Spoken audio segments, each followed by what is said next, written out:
Good evening class. आज हम पढ़ेंगे कक्षा 7 का विज्ञान का दूसरा पाठ, जिसका नाम है रेशों से वस्त्र तक। रेशों से वस्त्र तक। जैसा कि इस नाम से ही पता चल रहा है कि जो भी वस्त्र बनते हैं वह रेशों से बनते हैं। अब रेशों से वस्त्र तक बनाने में कितनी प्रक्रियाओं से गुजरना पड़ता है, इसके बारे में आज हम पढ़ेंगे। इनके जानने से पहले हम ये जानते हैं कि रेशा क्या होता है। रेशा क्या होता है? देखो, हम रेशों पर जब आए, रेशों से जो धागे बनते हैं, फिर धागों से वस्त्र बनते हैं। तो रेशे जो होते हैं, हम अगर देखा जाए, जो रेशा होता है, रेशा जो होता है वह दो तरह का होता है। एक होता है प्राकृतिक रेशा, प्राकृतिक रेशा, और दूसरा होता है मानव निर्मित रेशा। मानव निर्मित रेशा, प्राकृतिक रेशा और मानव निर्मित रेशा। रेशे दो तरह के हो गए, प्राकृतिक रेशा और मानव निर्मित रेशा। अब प्राकृतिक रेशा जो होता है, जो प्रकृति में पाया जाने वाला रेशा, इसका मतलब कि उन रेशों को जो प्रकृति में पाए जाते हैं, जो उगाए जाते हैं या जो भगवान के द्वारा बनाए गए जीवों से प्राप्त होते हैं, उनको हम कहते हैं प्राकृतिक रेशा। प्राकृतिक मतलब होता है क्या? जो प्रकृति द्वारा मिला हो। अब प्रकृति जानते हो, जो भगवान ने, जो कुदरत ने बनाया है, जो नेचर ने बनाया है, उनको हम कहते हैं प्राकृतिक। तो प्राकृतिक रेशा को अगर पढ़ना है तो हमें जाने कि प्राकृतिक जो रेशा होता है ये भी दो तरह का होता है। प्राकृतिक रेशा में हम दो तरह के जाते हैं। एक होता है पादप रेशा, ठीक है।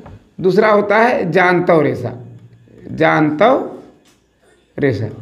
प्राकृतिक रेशा और जांतव रेशा, पादप रेशा और जांतव रेशा। पादप रेशा जो होता है यह पौधों से प्राप्त होता है, और जांतव रेशा जो होता है वह जंतुओं से प्राप्त होता है। पौधों से प्राप्त होने वाले रेशे जैसे क्या है? कॉटन है, कपास जिसे कहते हैं, पटसन है, पटुआ जिसे गांव में बोलते हैं, सनई है, जूट है, ये सब जो होते हैं ये कहलाते हैं पादप रेशा। जूट, सनई, पटसन, कॉटन यानी कपास, ये जो होते हैं, जो कि पौधों से प्राप्त होने वाले रेशे होते हैं, इसीलिए इनको हम बोलते हैं पादप रेशा। और दूसरा होता है जांतव रेशा, जो कि जंतुओं से प्राप्त होने वाले रेशे होते हैं। तो पादप रेशा के बारे में हम सब कक्षा 6 में पढ़ चुके हैं। अब जांतव रेशा के बारे में हम लोग कक्षा 7 में पढ़ेंगे। और ये मानव निर्मित रेशा, इसी को हम कहते हैं संश्लेषित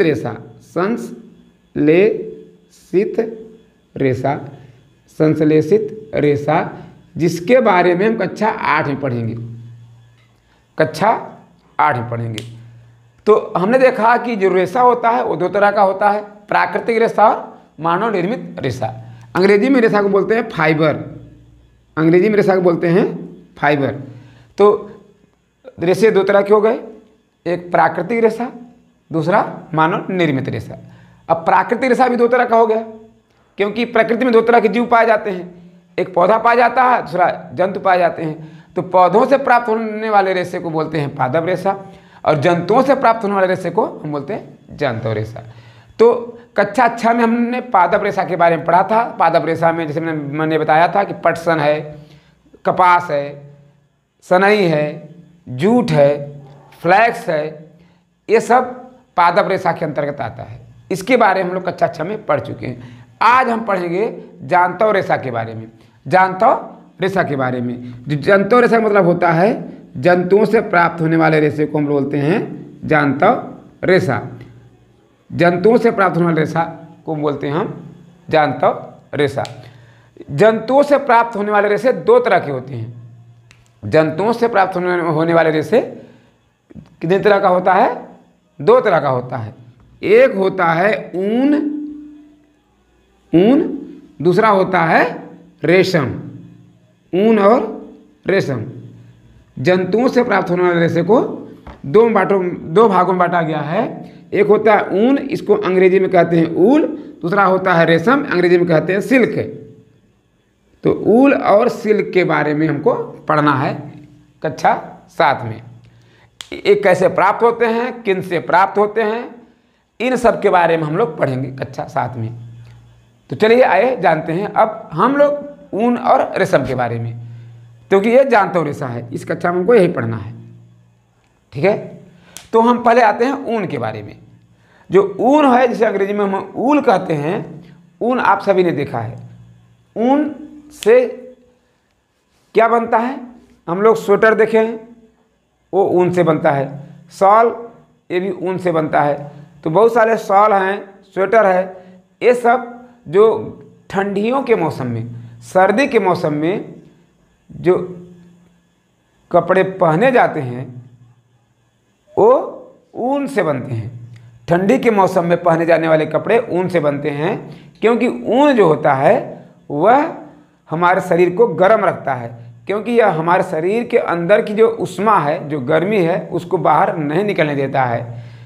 ऊन में एक खासियत होती है, क्योंकि ऊन जो होता है उष्मा का कुचालक होता है। ऊन जो होता है उष्मा का कुचालक होता है। उष्मा का कुचालक होने के कारण ऊन जो है हमारे शरीर के अंदर की गर्मी को बाहर नहीं निकलने देता है, इसलिए हमको ठंडी नहीं लगती है। इसीलिए सर्दियों के मौसम में हम लोग ऊन के कपड़े पहनेंगे। अभी आप लोग अब ठंडी आ ही रही है, इस ठंडी में आप लोग देखेंगे कि हम स्वेटर पहन लेंगे, ऊन के मोजे आते हैं, ऊन के शॉल आते हैं, ऊन के मफलर आते हैं, तो ऊन की टोपी आती है।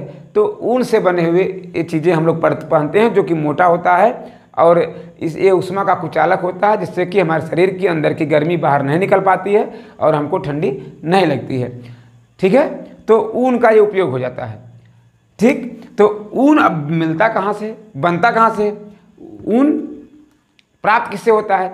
ऊन जो प्राप्त होता है यह बहुत सारे जानवर होते हैं। देखो, जहाँ पर जैसी जलवायु होती है, जहाँ पर जैसा कंडीशन होता है, क्लाइमेट होता है, वहाँ पर वैसे जंतु पाए जाते हैं। क्योंकि ऊन जो बनता है वह जंतुओं के त्वचा के मुलायम रेशों से प्राप्त होता है। ऊन जो होता है, अगर हम कह सकते हैं कि जंतुओं के त्वचा के मुलायम रेशों को हम ऊन कहते हैं। मुलायम रेशों को क्या कहते हैं? ऊन कहते हैं। जंतुओं के त्वचा के मुलायम रेशों को हम ऊन कहते हैं। ये त्वचा के ही बाल होते हैं, जंतुओं के त्वचा के ही बाल होते हैं। अमूमन हम लोग यहाँ पर अक्सर भेड़ देखे हैं कि भेड़ों के ही बाल यहाँ से निकाले जाते हैं। भेड़ों के त्वचा के बाल होते हैं, उन्हीं त्वचा के बाल से ऊन प्राप्त होता है। अब देखो, जो सर के बाल होते हैं, जो सिर के बाल होते हैं, सिर के बाल की अपेक्षा जो हमारे शरीर के बाल होते हैं, जो त्वचा के बाल होते हैं, वो मुलायम होते हैं।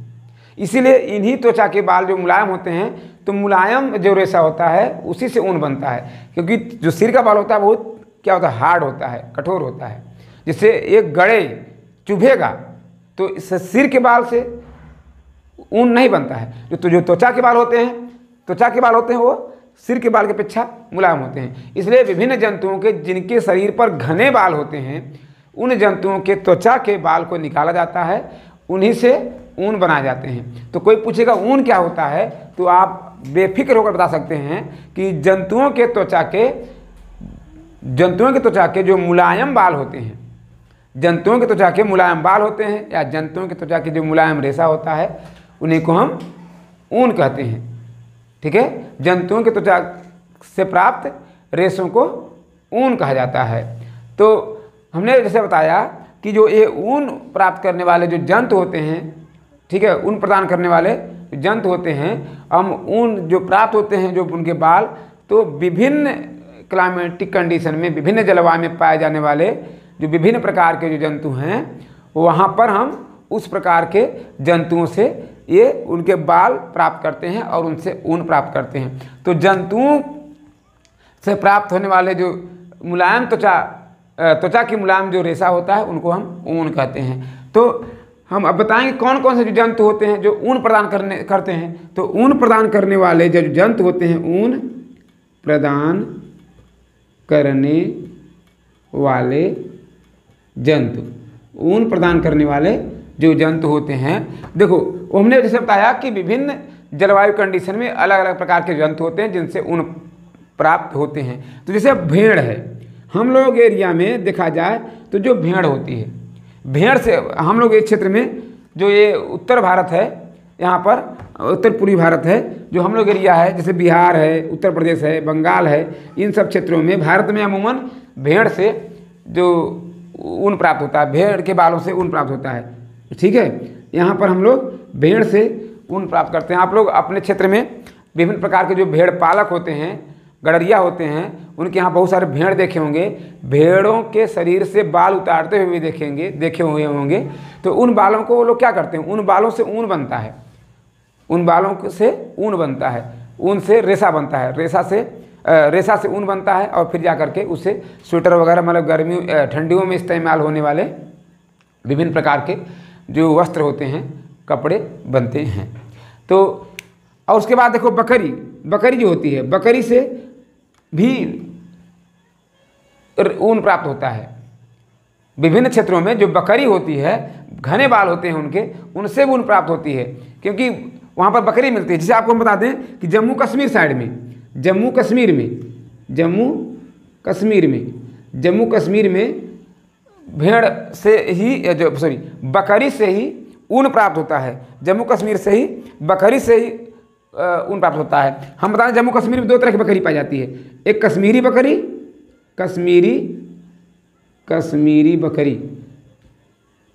बकरी से पश्मीना ऊन प्राप्त होता है, बहुत फेमस है पश्मीना ऊन बहुत फेमस होता है, बहुत महंगा होता है, पश्मीना ऊन प्राप्त होता है। ठीक है, ये पश्मीना ऊन से ही पश्मीना शाल बनाई जाती है, जो कि बहुत महंगा होता है और बहुत प्रसिद्ध है, बहुत फेमस है, ब्रांडेड कंपनी है ये। तो कश्मीरी बकरी से ही पश्मीना ऊन प्राप्त होता है। इसी पश्मीना ऊन से पश्मीना शाल बनाई जाती है। पश्मीना शाल किससे बनाई जाती है, पश्मीना ऊन से प्राप्त बनाई जाती है। और एक बकरी और पाई जाती है, अंगोरा बकरी, कश्मीर में ही पाई जाती है, जम्मू कश्मीर में ही अंगोरा बकरी पाई जाती है। कहाँ पे पाई जाती है, अंगोरा बकरी कहाँ पाई जाती है, कश्मीर में। तो कश्मीर में जम्मू कश्मीर साइड में अंगोरा बकरी पाई जाती है, इससे अंगोरा ऊन प्राप्त होता है। अंगोरा ऊन ये बहुत ही गर्म रखता है, ये सब बहुत महंगे ब्रांडेड कंपनी के ऊन होते हैं, इससे साल बनती है। तो अंगोरा ऊन, तो कश्मीर में देखो बकरी पाई जाती है, इसलिए वहाँ कश्मीरी जो बकरी से ही ऊन प्राप्त करते हैं। तो जम्मू कश्मीर में साइड में एक कश्मीरी बकरी जिससे कि पश्मीना ऊन प्राप्त होता है, पश्मीना ऊन से शाल बनाई जाती है। दूसरा अंगोरा बकरी है, अंगोरा बकरी से अंगोरा ऊन प्राप्त होता है। इसी अंगोरा ऊन से ही विभिन्न प्रकार के बहुत अच्छे क्वालिटी के, अच्छे किस्म के शाल, स्वेटर वगैरह बनाए जाते हैं। ठीक है, और हम लोग तिब्बत साइड में देखें, तिब्बत साइड में क्या होता है, याक पाया जाता है। याक एक प्रकार का बैल है। ठीक है, तो तिब्बत साइड में जो याक होता है, याक प्राप्त, वहाँ पर याक मिलता है। याक मतलब एक पहाड़ी बैल। तिब्बत क्या है, पहाड़ी एरिया है। तिब्बत क्या है, पहाड़ी एरिया है। तो इस पहाड़ी एरिया में याक यानी पहाड़ी बैल मिलता है बहुत सारा। तो पहाड़ी बैल मिलता है, इसलिए यहाँ पर याक से, इस पहाड़ी बैल से के त्वचा से जो बाल निकालते हैं और इसी से ऊन बनाते हैं। ठीक है, और दक्षिण अमेरिका में देखेंगे तो दक्षिण अमेरिका में है लामा पाया जाता है, अल्पेका पाया जाता है, लामा अल्पेका, ये सब दक्षिण अमेरिका साइड में, दक्षिण अमेरिका में लामा पाया जाता है, अल्पेका पाया जाता है। तो लामा और अल्पेका इनसे ऊन प्राप्त होता है। तो ऊन प्रदान करने वाले ये जंतु होते हैं। ऊँट, कहीं एरिया में ऊँट से होता है, ऊँट किसी एरिया में ऊँट से भी ऊन प्राप्त किया जाता है, ऊँट से भी ऊन प्राप्त किया जाता है। तो ऊन प्रदान करने वाले जंतु भेड़ से भी ऊन प्राप्त करते हैं। हमने देखा कि जम्मू कश्मीर साइड में बकरी से ऊन प्राप्त किया जाता है, जो कि मैंने बताया बहुत फेमस है। कौन सी बकरी, कश्मीरी बकरी से क्या मिलता है, पश्मीना ऊन। उसके बाद अंगोरा बकरी से क्या मिलता है, अंगोरा ऊन प्राप्त होता है। उसके बाद तिब्बत साइड में जाएंगे तो वहाँ याक होता है, जिसे पहाड़ी बैल होता है, जिसे हम याक बोलते हैं, इससे ऊन प्राप्त होता है। दक्षिण अमेरिका साइड में जाएंगे तो वहाँ पर लामा पाया जाता है, अल्पेका पाया जाता है, इनसे ऊन प्राप्त होता है। तो ये सब ऊन प्रदान करने वाले जंतु होते हैं। क्लियर। और कहीं कहीं ऊँट होता है, जहाँ पर ऊँट पाया जाता है, रेगिस्तान साइड में तो ऊँट ही पाया जाता है, तो ऊँट से ही ऊँट शरीर से बाल निकालते हैं और ऊन प्राप्त करते हैं। तो ये सारे जो जंतु होते हैं इनसे ऊन प्रदान किया जाता है, ऊन प्राप्त होता है। दिक्कत? कोई दिक्कत? कोई दिक्कत नहीं। ठीक है, आगे बढ़े। अब देखो अब क्या होता है, अब हम बताएंगे कि ऊन कैसे प्राप्त होता है। इसके विभिन्न चरण हैं। ऐसा नहीं है कि सीधे बाल काटे, शरीर से निकाले और क्या कर दिए कि हम तुरंत ऊन बना लिए। ऊन को कुल मिला करके 5-6 चरण में जा कर के काम होता है, प्रक्रिया होती है, फिर जा कर के ऊन मिलता है। तो हम अब जानेंगे आगे कि ऊन प्राप्त करने के लिए जो विभिन्न चरण हैं वो कौन कौन से चरण हैं, उनके बारे में हम लोग जानेंगे कि कौन कौन से चरण हैं, उन चरणों को हम जानते हैं। तो इसे आप लोग स्क्रीनशॉट ले लीजिए और उसके बाद हम फिर आगे चलते हैं। ठीक है।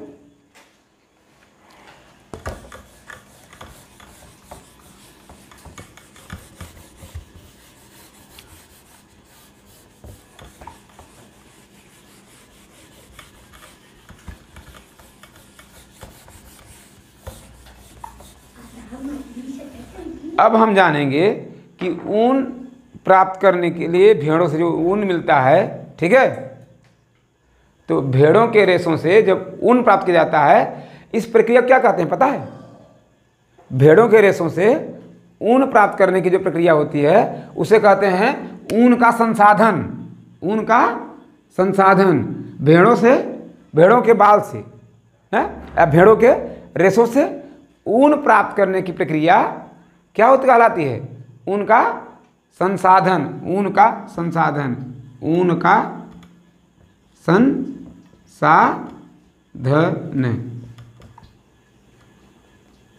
ऊन का संसाधन, ऊन का संसाधन क्या होता है? भेड़ों के बालों से या भेड़ों के बालों से, भेड़ों के रेशों से ऊन प्राप्त करने की जो प्रक्रिया कहलाती है ऊन का संसाधन। ठीक है। अब ऊन संसाधन के विभिन्न चरण हैं। ठीक है। भेड़ों के या भेड़ों के, ठीक है, भेड़ों के रेशों से ऊन संसाधित करने के विभिन्न चरण। संसाधित करने के विभिन्न चरण। वो भेड़ों के रेशों से, ठीक है, ऊन में संसाधित करने के विभिन्न चरण।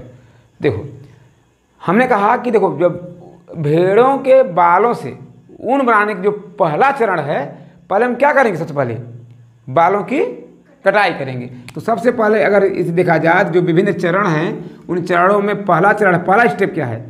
बालों की कटाई। बालों की कटाई, सबसे पहले बालों की कटाई होती है। बालों की कटाई आप लोग देखते हैं तो भेड़ों के बालों से, भेड़ों के बालों की कटाई कब होती है बताओ? ठंडी में होती है या गर्मी में होती है? गर्मी के महीने में होती है। क्यों होती है? क्योंकि ठंडी में कटाई करेंगे तो भेड़ जो हमने कहा था कि जो बाल होते हैं वो उष्मा के कुचालक होते हैं, तो ये क्या होते हैं कि हमारे शरीर के अंदर जो गर्मी है वो बाहर निकलने नहीं देते हैं, जिससे हमको ठंडी नहीं लगती है। अगर ठंडी के मौसम में अगर भेड़ों के बाल काट देंगे तो उनको ठंडी लगेगी नहीं लगेगी? ठंडी लगने लगेगी। ठीक। और गर्मी के मौसम में क्या होता है? अगर बहुत सारे बाल रहेंगे तब उनको गर्मी लगेगी। इसलिए गर्मी से बचाने के लिए भेड़ों के त्वचा से बाल किस मौसम में निकालते हैं? गर्मी के मौसम में। तो गर्मी के मौसम में भेड़ों के बालों की कटाई की जाती है। पहले तो क्या था, कैंची से लोग काटते थे, लेकिन अब धीरे धीरे क्या करने लगे, वो मशीन से कटाई होने लगी। अब तो बहुत सारी मशीन आ गए हैं, मशीन से कटाई होती है। मशीन से भेड़ों के बालों की कटाई हो जाती है। अब कटाई होने के बाद उन बालों में, चूंकि देखो भेड़ है, जानवर है, ज़मीन पर उठते बैठते रहते हैं, तमाम तरह गंदगी लगाए रहते हैं, तो उनके बालों में बहुत सारी गंदगी, तेल, चिकनाई, धूल, मिट्टी, गंदगी सब चिपकी हुई रहती है। तो भेड़ों के बालों से बहुत सारे गंदगी रहती है, धूल है, गर्द है, चिकनाई है, तेल, ग्रीस है। इन सब को कैसे निकालेंगे? तो क्या एक बड़ी सी टंकी रहेगी, टंकी में सारे जो बाल काटे हुए रहते हैं उन बालों को, कटे हुए बालों को पूरे जा करके टंकी के पानी में मतलब सोडा वगैरह, पाउडर वगैरह डाल देते हैं, डाल करके उसी में डाल देंगे, डाल करके उसको साफ करते हैं। ठीक है, इन सब निकालने के लिए उनको साफ करते हैं। तो इस प्रक्रिया को क्या कहते हैं? क्या कहते हैं? अभिमार्जन।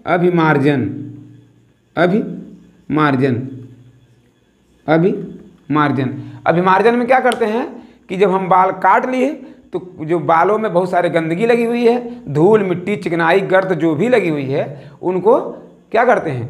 उसको साफ करते हैं। तो उन चिकनाई, मिट्टी, गंदगी को साफ करने की जो प्रक्रिया होती है वो क्या कहलाती है? अभिमार्जन। इसमें क्या करते हैं? एक बड़ी सी टंकी रहती है, टंकी में पानी डाल देंगे, उसमें soda, Surf powder, washing powder डाल देंगे, उसके बाद उसी में बाल को डाल देंगे। इससे बाल को डाल करके फिर उसे धुल देंगे। इसी प्रक्रिया को कहते हैं अभिमार्जन। अब अभिमार्जन होने के बाद जब बाल निकालेंगे, निकालने के बाद उसे सुखाएंगे, सुखाने के बाद क्या काम करेंगे कि बाल जो होते हैं भेड़ों की, बालों जो भेड़ के जो बाल हैं, अब धोने के बाद जब निकाले तो कुछ बाल छोटे होंगे, कुछ बड़े होंगे, माने जगह जगह के बाल होते हैं ना। देखो तोता के बाल कुछ मुलायम ज़्यादा होंगे, बड़े होंगे, यहाँ दाढ़ी के बाल जो होते हैं थोड़ा छोटे होंगे, टाइट होंगे।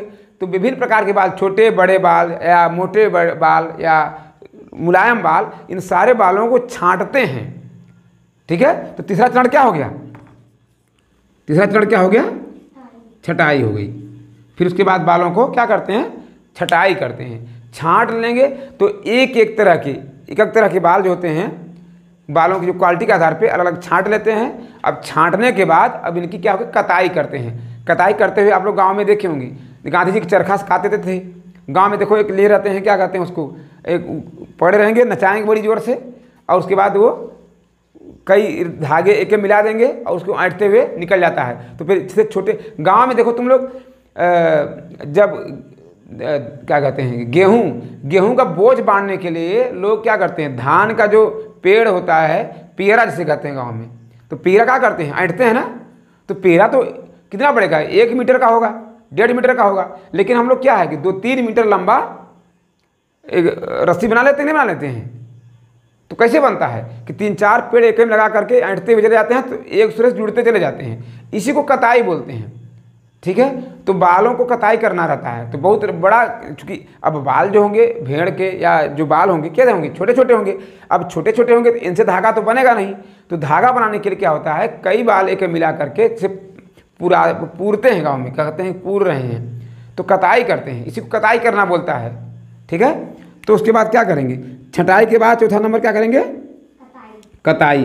कटाई अलग होता है, कटाई नहीं, कताई। कटाई मतलब काटना होता है, कताई मतलब होता है पूरना होता है। तो इसको पूरते हैं। क्या करते हैं? पूरते हैं, पूर करके ऐंठते हैं। तो ऐंठते हैं, ठीक है, इसी को कताई बोलते हैं। ठीक है, तो मैंने कहा पहली बार क्या करेंगे? बालों को काटेंगे भेड़ों के। बालों काटने के बाद क्या करेंगे? उसे धुलेंगे। धुले के बाद क्या करेंगे? छांटेंगे। ठीक है, तो पहले क्या होगा? बालों की कटाई होगी। कटाई के बाद क्या करेंगे? क्या करेंगे? धुलेंगे, जिसे बोलते हैं हम लोग, क्या बोलते हैं? अभिमार्जन। उसके बाद क्या करेंगे? विभिन्न प्रकार के जो अलग अलग तरीके के बाल हैं, मुलायम बाल, छोटे बाल, कड़े बाल, बड़े बाल जो भी हैं, उनको छांट छांट के अलग अलग करेंगे। इसको हम क्या बोलते हैं? छटाई करेंगे। छटाई करने के बाद क्या करेंगे? कताई करेंगे। कताई मतलब पूरेंगे, ऐंठेंगे ताकि बड़ा बन जाए। ठीक है, कताई करते हैं। ठीक है, अब कताई करने के बाद क्या करेंगे? हाँ, तो अलग अलग जो हम लोग जानते हैं कि जो बाल होते हैं भेड़ों के, या ऊन के जो बाल होते हैं भेड़ों के बाल, मुख्य रूप से सफ़ेद होते हैं या भूरे होते हैं या काले होते हैं। सफ़ेद होते हैं, भूरे होते हैं या तो काले होते हैं। लेकिन विभिन्न रंग में, विभिन्न प्रकार के, जिसमें विविधता लाने के लिए कि कई प्रकार के रंग बिरंगा बन जाए, तो क्या करते हैं? रंगते हैं। क्योंकि हमने देखा है बाज़ार में जो ऊन मिलता है, ऊन का गोला जो मिलता है, क्या होता है? क्या सिर्फ भूरा, काला, सफ़ेद होता है और रंग का नहीं होता है? होता है ना। तो कई रंग में रंगा जाता है। इनको रंगा जाता है। इसी को फिर कहेंगे हम लोग रंगाई, बड़े पक्के रंग से रंगा जाता है। अब रंगाई होने के बाद जो छठवां स्टेप है, अब ऊन का धागा बना जाता है। रंगाई हो गई, अब 2-3 रेशा लेकर के अब जा कर के ऊन का धागा बनता है। क्या बनता है? ऊन का धागा अब तैयार होता है। अब धागा क्या करेंगे कि इसको एक कहते हैं घुंडी बना लेंगे। घुंडी बना करके इसको क्या कर लपेट करके धागा को लपेट करके रखा जाता है। क्योंकि आप बाजार में जब जाएंगे देखते हैं कि एक क्या कहते हैं घुंडी बनी रहती है। अब उसी को विभिन्न एक स्टाइल से लपेटे रहते हैं, तो लपेट करके एक एक गुच्छा बना दिए जाते हैं। तो इस तरह से ऊन का धागा बनकर तैयार हो जाता है। तो अभी तो बालों की कटाई से लेकर ऊन का धागा बनाने की जो प्रक्रिया है ये कहलाता है, यही कहलाता है ऊन का संसाधन। ऊन का संसाधन, ऊन का संसाधन यानी कि भेड़ों के बालों से, भेड़ों के बालों को ऊन के धागों में परिवर्तित करने की प्रक्रिया क्या कहलाती है? ऊन का संसाधन। क्लियर है? क्लियर? तो ये रहा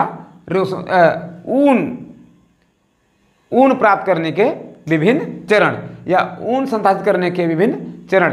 एग्जाम में 5 नंबर में पूछेगा, अगर पूछेगा तो विभिन्न चरण 6 चरण हो गए। पहले हम क्या करेंगे, एक बार जान लेते हैं फिर से। पहले हम क्या करेंगे, बालों की क्या करेंगे? कटाई करेंगे।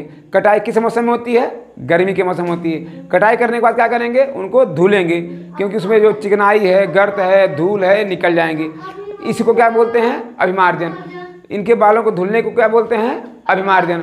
अभिमार्जन करने के बाद क्या करेंगे? बालों को छटाई करेंगे, क्योंकि बाल छोटे बाल, बड़े बाल, कड़े बाल तो जो होते हैं इस तरह से विभिन्न प्रकार के बालों को अलग अलग करते हैं। तो इसको क्या बोलते हैं? छटाई करेंगे। छटाई करने के बाद क्या करेंगे? फिर उसके बाद कताई करेंगे। कताई करेंगे क्योंकि बाल छोटे छोटे होते हैं, इसको पूर करके बड़ा का बना जाता है, तो इसको क्या बोलते हैं? कताई बोलते हैं। तो उसके बाद कताई करेंगे। कताई करने के बाद इन धागों को रंगा जाता है। रंगाई करते हैं, क्योंकि जो बाल होते हैं वो भूरे बाल, सफ़ेद बाल, काले बाल होते हैं। अब इनको विभिन्न लाल, पीला, हरा, बैगनी बनाना है तो इनको रंगना पड़ेगा। फिर उसके बाद क्या करेंगे? रंगाई करेंगे। अब रंगाई करने के बाद फिर अभी क्या होगा? ऊन का धागा तैयार हो गया। अब धागे को विभिन्न प्रकार गुच्छा में लपेट देंगे। इसी को कहते हैं ऊन का धागा बनाना। ये सारी प्रक्रिया जो 6 चरण में होती है, जब बालों को काटने से लेकर के ऊन का धागा बनाने तक को, इसी को बोलते हैं ऊन का संसाधन। क्लियर? तो आज हमने ये पढ़ा है। अब अगले वीडियो में पढ़ेंगे रेशम कैसे प्राप्त होते हैं और किससे प्राप्त होते हैं। तब तक के लिए धन्यवाद।